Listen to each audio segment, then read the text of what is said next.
누구에게나 예외 없이 고난이 찾아옵니다. 부족함이 없어 보이는 사람에게도 고민이 있고 갈등이 있습니다. 숨을 쉬고 살아있다면 고난과 아픔은 우리에게 필수적으로 찾아오는 것입니다. 그래서 왜 고난이 나를 찾아왔는가 라고 질문하는 것보다 더 중요한 것은 그 고난을 어떻게 대할 것인가, 즉 고난을 대하는 태도가 중요하다라고 할 수 있습니다. 여러분, 우리가 고난을 통과할 때에 가장 필요한 것이 무엇일까요? 돈일까요? 아니면 심리 상담가일까요? 옛날부터 나를 잘 알고 있는 믿을 만한 친구일까요? 예수 그리스도를 믿는 우리 신앙인들에게 있어서 우리가 고난을 당하고 있다면 그때 무엇보다도 하나님께서 주시는 지혜가 필요한 줄로 믿습니다. 왜냐하면 우리들은 이해할 수 없는 고난 앞에서 흔들리고 상처받고 또 신앙도 약해질 수 있는 존재이기 때문입니다. 그러나 하나님께서 주시는 지혜가 있으면 다시 일어설 수 있습니다. 그 지혜로 인해서 고난 중에서도 일하시는 하나님을 볼 수 있기 때문입니다. 그런 의미에서 욥기 말씀은 고난 중에 믿음을 지키는 지혜가 무엇인지를 우리에게 알려주고 있습니다. 장기화되고 있는 코로나 상황 속에서 건강의 문제, 또 경제적 어려움 등 계속되는 이 고난의 파도를 어떻게 헤쳐나갈 수 있을까 고민되는 요즘, 오늘 주신 말씀을 통해서 저와 여러분 함께 답을 찾아갈 수 있기를 원합니다. 천상에서 욥이라고 하는 사람을 두고 회의가 열렸습니다. 하나님은 욥을 어떻게 생각하고 계실까요?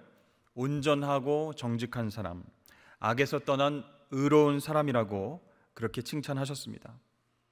그런데 사탄은 욥을 이렇게 참수합니다. 하나님, 욥이 하나님을 경외하는 이유가 따로 있을 것입니다. 하나님께서 먼저 그에게 복을 주셔서 부유하게 살았기 때문에 욥이 하나님을 경외하는 것입니다. 그가 아무런 대가 없이 이유 없이 하나님을 경외하지는 않을 것입니다. 이렇게 말하면서 하나님께서 욥에게서 모든 소유를 빼앗아 가시면 틀림없이 욥은 하나님을 향해서 욕할 것이라고 말합니다. 자, 그렇게 해서 하나님의 허락 아래에 사탄의 시험이 시작되었습니다. 욥의 자녀들이 갑자기 죽어나갔습니다. 10명이 한꺼번에 죽었어요. 모든 재산과 소유 한꺼번에 빼앗기게 되었습니다. 그런데 놀랍게도 욥은 하나님을 원망하고 죄를 짓지 않았습니다. 결과가 어떻게 되었죠? 욥을 신뢰하신 하나님께서 승리하셨습니다. 여러분, 우리는 땅에서 일어나는 모든 일들을 다 이해하지 못합니다. 우리가 무엇인가를 결정하기 전에 하늘에서 먼저 결정된 사항들이 있기 때문입니다. 그런 결정에 대해서는 우리가 반응할 수 있을 뿐이지 선택할 수는 없습니다. 이 땅에 우리가 태어나는 것, 또 이 땅을 떠나가는 것, 우리 뜻대로 할 수 없습니다. 따라서 우리는 인생의 주권이 우리에게 있지 않다는 것을 인정해야 합니다. 내가 모든 것을 판단하고 결정하고 주관할 수 있다, 그런 착각에서 벗어나야 됩니다. 이것이 영적으로 성숙한 사람의 모습인 것이죠. 그런데 우리가 영적으로 미성숙할 때에는 나 혼자서 모든 것을 다 할 수 있을 것처럼 생각합니다. 그러나 고난을 통과하면서 여러 가지 어려움을 만나면서 내가 할 수 있는 일들이 별로 없음을 깨닫게 됩니다. 그것이 성숙해 나갈 수 있는 과정이 되는 것이죠. 내 인생의 주인 되시는 하나님 없이는 내가 바르게 판단하고 지혜롭게 행동할 수 없다라는 것을 알게 되는 것입니다. 그런 의미에서 고난은 우리에게 영적으로 유익이 있다라고 말씀을 드릴 수 있습니다. 자, 우리가 고난을 당하면요, 그 고난의 의미는 다 이해할 수 없지만 주권을 하나님께 내어드리는 삶을 사는 것, 또 하나님께서 주시는 지혜로 믿음 지키며 사는 것, 그것이 성숙으로 나아가는 그런 방법이 될 줄로 믿습니다. 이제 두 번째로 천상회의가 열리고 그 자리에서 하나님께서 사탄에게 말씀하십니다. 자, 네가 내 종 욥을 주위에서 보았느냐? 그와 같이 온전하고 정직하여 하나님을 경외하는 자가 세상에 없다. 자랑스럽게 말씀하셨습니다. 그러니까 사탄은 어떻게 얘기했었죠?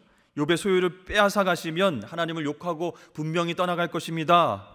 이렇게 얘기했는데 사탄의 예측이 크게 빗나갔습니다.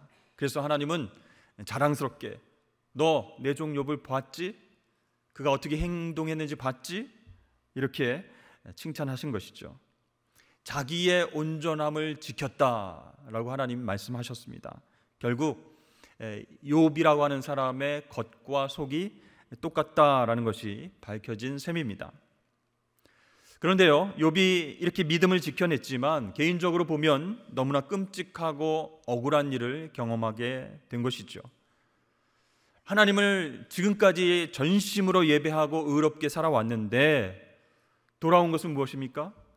자녀들의 죽음과 모든 소유를 빼앗긴 것입니다. 역설적인 것이 하나님께 너무 총애를 받으니까, 너무 사랑을 받으니까 사탄의 시기를 불러 일으켰습니다.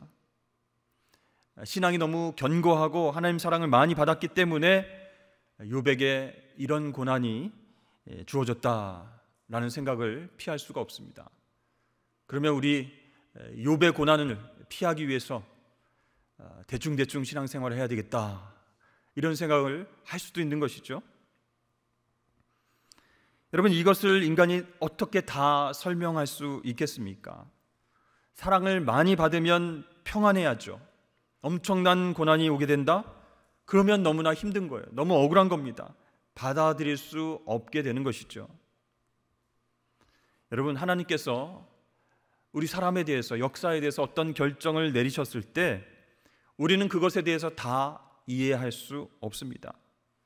그러므로 우리에게 다가온 고난을 받아들여야지, 그 고난이 왜 생겼고 왜 나에게 주어졌고 어떻게 이렇게 발생됐고 이것을 다 이해할 수 있다라고 생각하면 한계가 오는 것이에요. 아픔이 찾아오게 되는 것입니다. 그래서 우리는 다만 이 고난의 시간을 견뎌낼 뿐이다라는 것이죠. 그런데요, 그 고난을 받아들이면서 인내하는 그 과정을 통해서 우리에게 영적 유익이 있습니다. 하나님의 섭리와 역사를 그 고난 가운데서 조금씩 깨닫게 된다는 것입니다.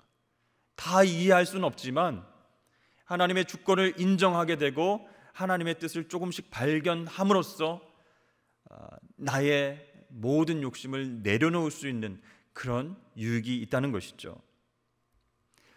자, 2절에 보니까 하나님께서 사탄에게 내가 어디에서 왔느냐 이렇게 물어보셨습니다. 그때 사탄은 땅을 두루 돌아 여기저기 다녀왔습니다 라고 그렇게 말합니다. 여러분, 사탄이 땅을 두루 돌아다니면서 무슨 일을 했을까요? 우리가 잘은 몰라도 바쁘게 다니면서 여러 가지 안 좋은 일들을 하지 않았겠습니까? 우리 주변에도 보면요, 어떤 사람은 사람을 살리는 일을 하고요, 또 어떤 사람은 다른 사람들을 괴롭히면서 죽이는 일들을 바쁘게 하고 있습니다. 하나님께 붙들림 받은 사람은 사람 살리는 일을 하게 되고, 사탄에게 붙들림 받은 사람은 주변 사람들을 흔들고 죽이는 일을 하게 되는 것입니다. 그래서 사도 베드로는 이 사탄에 대해서 어떻게 표현하고 있죠? 먹이를 찾아서 우는 사자처럼 바쁘게 돌아다닌다라고 우리에게 경고하고 있는 것입니다. 자, 그런 사탄에게 하나님께서 말씀하셨습니다. 까닭 없이 욥을 치게 했어도 그가 여전히 자기의 온전함을 굳게 지켰다, 이렇게 말씀하셨죠. 까닭 없이, without any reason, 이유 없이 고난 당했지만 내가 신뢰하는 욥은 이겨냈다, 이렇게 하나님께서 자랑하셨습니다. 그렇습니다. 때로는 우리가 까닭이 있어서 고난을 당하는 것이 아닙니다. 그런데 우리는 하나님을요, 까닭이 있어야 믿는다, 이렇게 생각을 하는 것 같습니다. 그래서 종종 우리는 다른 분들의 간증을 듣고 은혜를 많이 받는 것 같아요. 이분은 어떻게 하다가 교회에 나오게 되었지? 이분은 어떻게 예수 믿는 사람 핍박하다가 예수님을 잘 믿게 되었지? 어떤 계기로 하나님을 만나게 됐지? 굉장히 궁금해합니다. 여러분, 우리가 왜 하나님을 믿습니까? 무엇을 바라면서, 어떤 조건 때문에 하나님을 믿는 것은 혹시 아닙니까?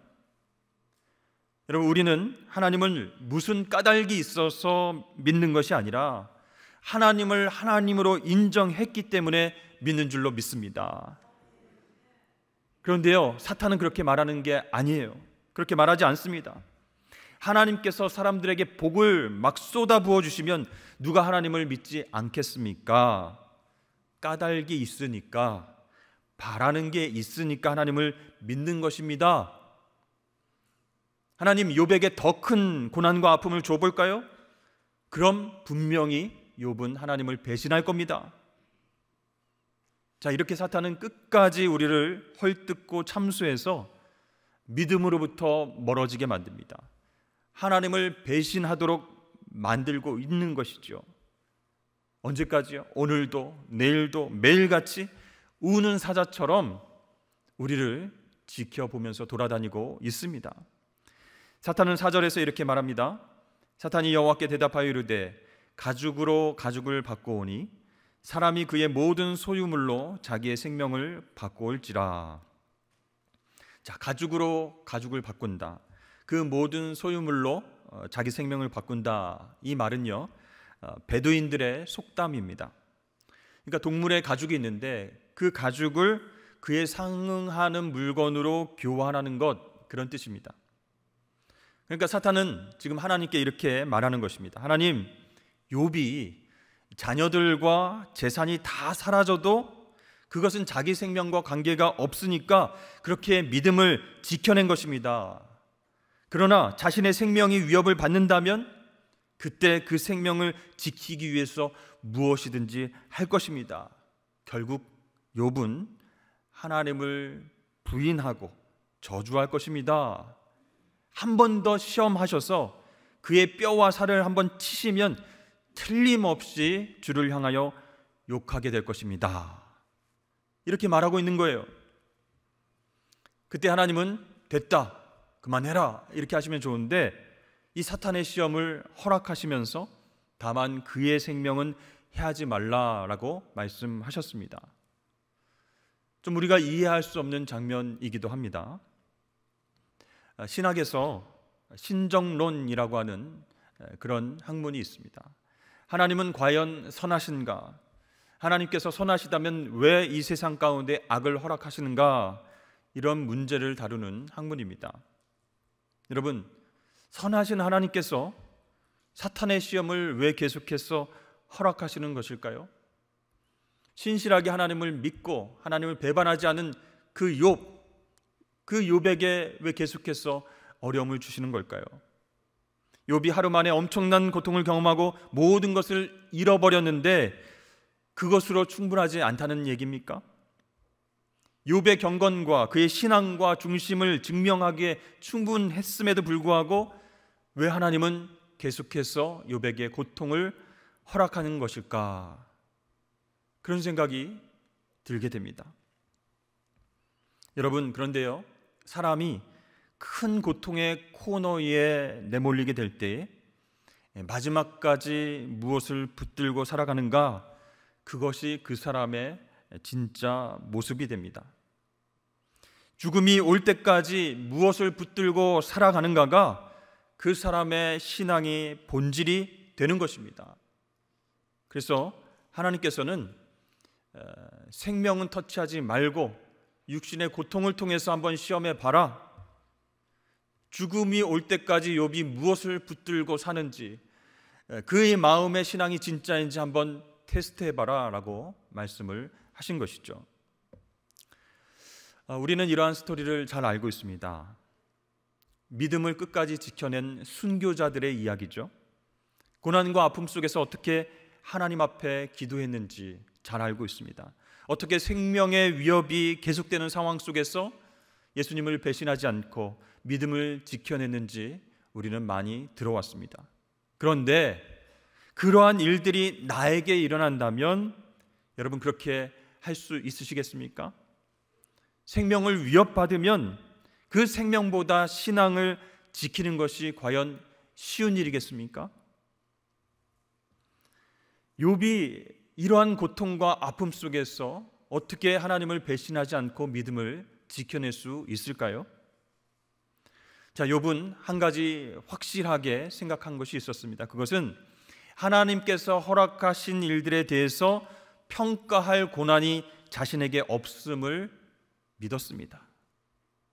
내 마음대로만 움직이시는 하나님이라면 그분은 전지전능하신 분이 아니라 내가 가공해낸 인공적인 신이 되기 때문입니다. 그래서 본인은 평가하지 않는 거예요. 하나님께서 허락하신 모든 것들에 대해서 나는 자격이 없습니다 라고 그렇게 순응하고 있는 것입니다. 자, 이제 하나님의 허락하에 욥에게 끔찍한 육신의 고통이 시작됐습니다. 오늘 말씀해 보니까 머리부터 발끝까지 온몸에 악성 종기가 나서 그를 괴롭혔다라고 나오죠. 그 당시에는요, 피부과 병원도 없었습니다. 치료하는 연고도 없습니다. 대책 없는 병이 욥을 쳐서 고통스럽게 만들고 있는 것이죠. 게다가 신명기 말씀을 보면 하나님의 저주가 임할 때 종기가 나게 된다라고 기록되어 있습니다. 그러니까 온몸이 막 가려워서 하루 종일 질그릇 조각으로 몸을 긁고 있는데 그 육체적인 고통뿐만 아니라 하나님께서 나에게 내리신 저주의 병이라고 하는 그 사실 때문에 더 고통스러운 거예요. 더 참기 어려운 것입니다. 사람들이 욕하면서 떠나갔습니다. 접촉할 수 없기 때문에 분리되었습니다. 절대적인 소외와 고독이라는 방에 욥은 혼자 갇혀 있게 되었습니다. 자, 그렇게 욥은 엄청난 육신의 고통으로 인해서 모든 관계가 끊어지는 그 절대 고독 가운데에 빠졌지만 하나님을 원망하지 않고 여전히 하나님을 신뢰했습니다. 그러한 욥의 모습을 보고 욥의 아내는 이렇게 말하고 있습니다. 9절 말씀에 보면 그의 아내가 이르되 자기의 온전함을 굳게 지키느냐? 하나님을 욕하고 죽으라. 이렇게 말합니다. 남편이 너무나 한심스럽고 너무나 밉고 그런 마음 때문에 왜 아직까지도 하나님을 믿고 저러고 기도하고 있는가? 차라리 하나님을 저주하고 죽어라 라고 끔찍한 말을 내뱉습니다. 물론 곁에서 지켜보는 안타까운 마음 때문인 것은 이해는 하지만 이 욥의 아내는 굉장히 위험한 말을 지금 하고 있는 것이죠. 사탄의 협력자가 되어서 사탄이 원하는 말을 지금 했습니다. 하나님을 욕하고 죽으라. 그것은 천상회의를 통해서 사탄이 하나님께 그렇게 얘기한 것 아니겠습니까? 네. 욥의 뼈와 살을 치시면, 육체적인 고통을 주시면 분명히 욥은 하나님을 원망하고 욕하고 그렇게 돌아설 겁니다. 지금 아내가 사탄의 협력자가 되어서 사탄이 원하는 말을 지금 하고 있는 것입니다. 아내 입장에서는 답답하죠. 모든 것을 다 잃고 병들었는데 지금 고고하게 죄를 뒤집어쓰고 기도하고 있느냐? 신앙이 가족보다 더 중요하느냐? 애들이 다 죽어나갔는데 그렇게 기도하면 아이들이 살아오겠느냐? 아내인 내가 죽는다고 해도 당신은 눈 하나 깜짝 안 할 것이다. 그냥 하나님을 부인하고 죽어라. 이렇게 이야기를 한 것입니다. 여러분, 배우자가 얼마나 중요합니까?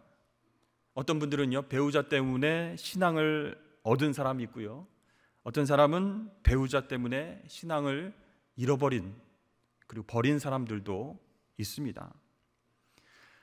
세계 3대 악처가 있는데요, 그 중에서 소크라테스의 아내 크산티베가 그 중에 하나라고 할 수 있습니다.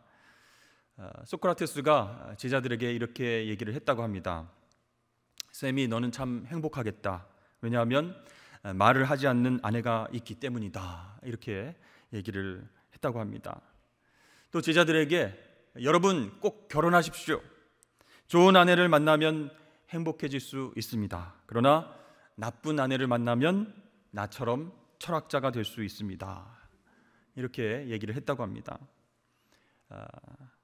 또 두 명은 누구일까요? 톨스토이의 아내, 또 모차르트의 아내, 이렇게 세계 3대 악처입니다. 근데 오늘 말씀을 보니까 욥의 아내도 만만치가 않은 것 같습니다. 세계 4대 악처로 끼워 주어야 될 것 같습니다. 마틴 루터가 종교 개혁을 하는 과정이 너무나 힘들었습니다. 번아웃이 왔어요. 로마 교황의 권력과 싸우는 것이 너무 힘들고 스트레스 받아서 몸을 움직일 수가 없었습니다. 그래서 며칠 동안 침대에 누워 있었습니다. 그런데 어느 날 루터의 아내가 상복을 입고 그의 앞에 나타났습니다. 루터가 깜짝 놀라서 물어봤습니다. 무슨 일이 있느냐? 그랬더니 그때 아내가 하나님이 돌아가셨어요. 이렇게 대답을 했습니다. 그게 무슨 말이냐? 하나님이 왜 돌아가시냐?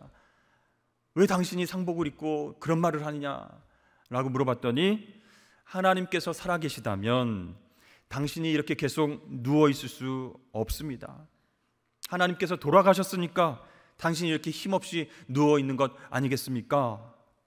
이렇게 말하면서 누워있는 남편을 일으켜 세웠습니다. 여러분, 아내의 말과 지혜로 남편을 다시 새롭게 일으켜 세울 수도 있습니다. 또 반대로 들들들들들 볶아서 남편에게 있는 신앙마저 흔들리게 할 수 있음을 여러분 생각하실 수 있길 바랍니다. 근데 여러분, 아내만 그렇습니까? 남편도 마찬가지고 가까이 있는 가족들도 그렇게 할 수 있습니다. 사탄이 좋아하는 일을 우리가 대신 할 수 있음을 알아야 합니다.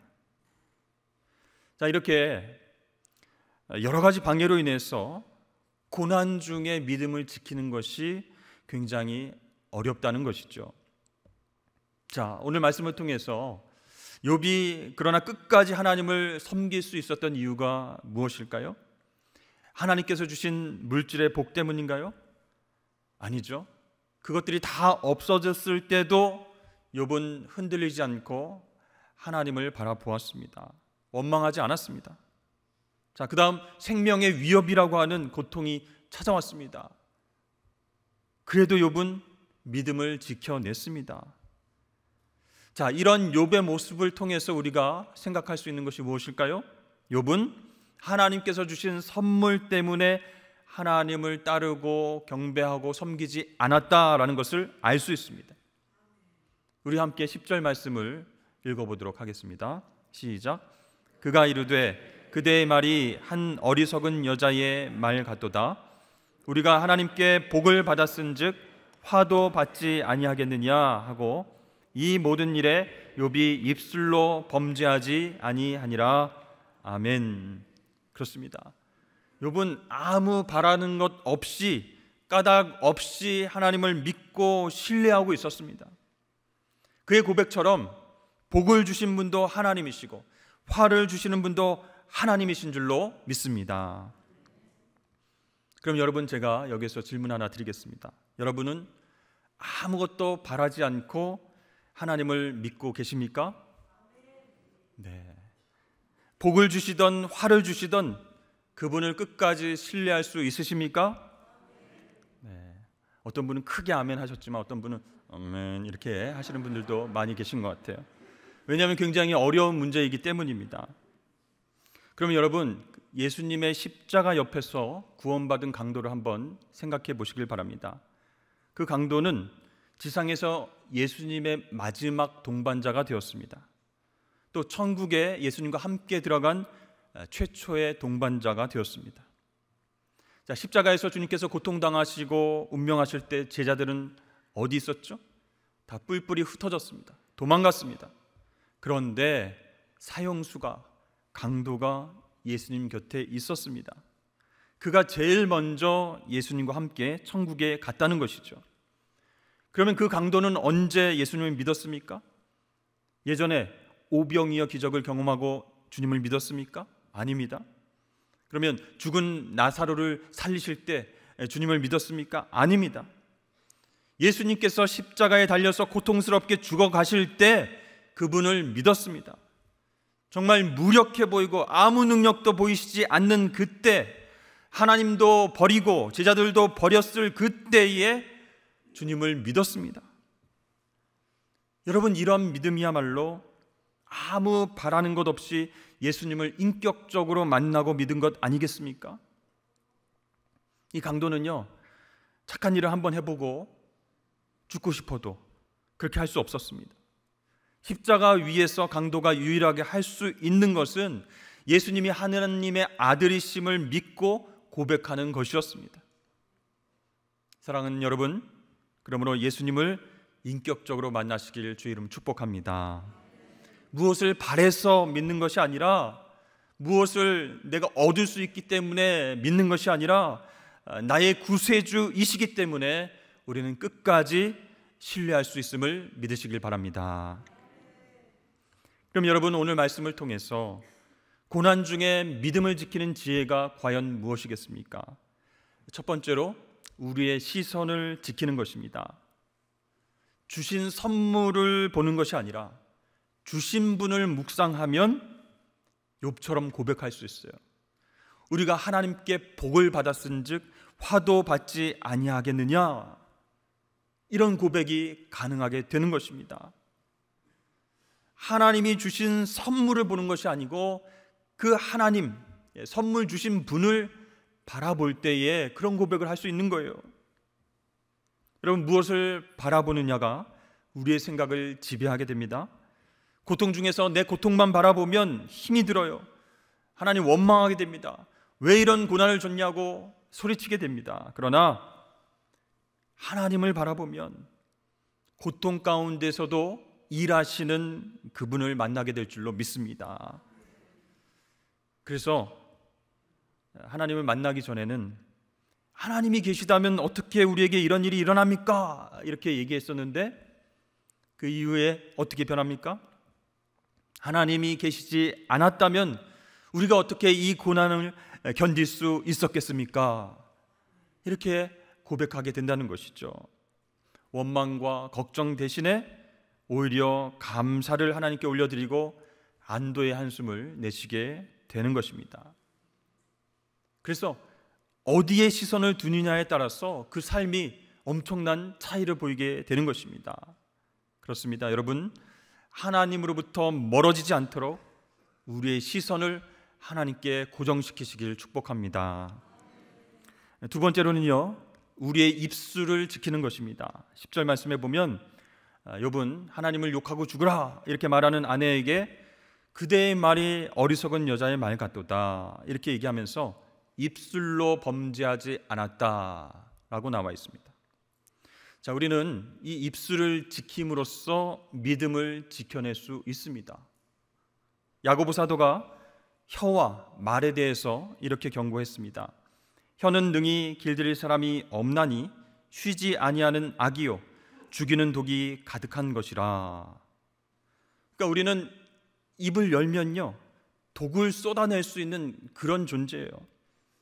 어떻게 해야 되겠습니까? 독이 안 나오게 해야 되겠죠? 시편 141편 3절 말씀에 여호와여 내 입에 파수꾼을 세우소서 입술의 문을 지키소서 이렇게 노래하고 있습니다.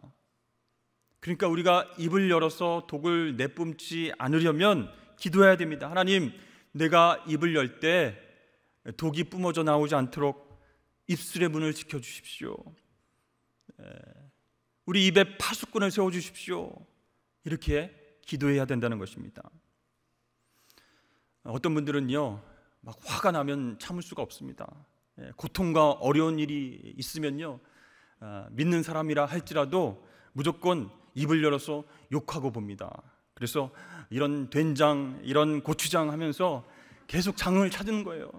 거기서 조금 더 나가면 시뻘건 고추장 막 이렇게 얘기를 하면서 여러분 이렇게 계속 된장, 고추장 찾으면서 욕을 하면 뭐가 바뀌겠습니까?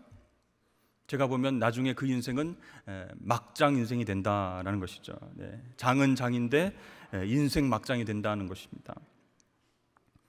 사랑하는 성도 여러분, 온전하고 정직하고 하나님을 경외하는 사람은 모든 것이 하나님께로부터 왔다. 자신이 겪고 있는 상황도 모두 하나님의 계획 속에 있다라고 고백하는 사람입니다. 그래서 때로는 견디기 힘든 고통이 있을지라도, 괴로운 마음이 생길지라도 입술을 열어서 악을 뿜어내지 않는다는 거예요. 그 입술로 죄의 열매를 맺지 않도록 주의해야 됩니다. 왜 그렇습니까? 주님께서 듣고 계시기 때문입니다. 여러분, 오늘 욥의 대화를 통해서, 욥의 이야기를 통해서 고난 중에 믿음을 지키는 지혜가 무엇인지 우리가 깨달았습니다. 첫 번째로 뭐죠? 우리의 시선을 문제가 아닌 주님께로 돌리고 그 시선을 지켜내는 것입니다. 그래서 주권은 하나님께 있습니다. 우리가 판단할 수 없습니다. 그렇게 복이든 화든 그걸 주신 선물을 바라보는 것이 아니라 선물 주신 분을 바라볼 때 고난 중에도 일하시는 주님을 발견하게 될 줄로 믿습니다. 두 번째는 뭐라고요? 입술을 지키고 부지불식간에 죄를 짓지 않도록 그렇게 깨어 있어야 한다는 것입니다. 그렇게 할 때에 여러분, 우리에게 이해할 수 없는 고통이 찾아와도 하나님을 붙들고 인내할 수 있는 힘을 하나님께서 우리에게 공급하여 주실 줄로 믿습니다. 그런 지혜를 갖고 어려운 이 시기와 또 고난을 인내하면서 극복해내시는 저와 여러분 되시길 주의 이름 축복합니다.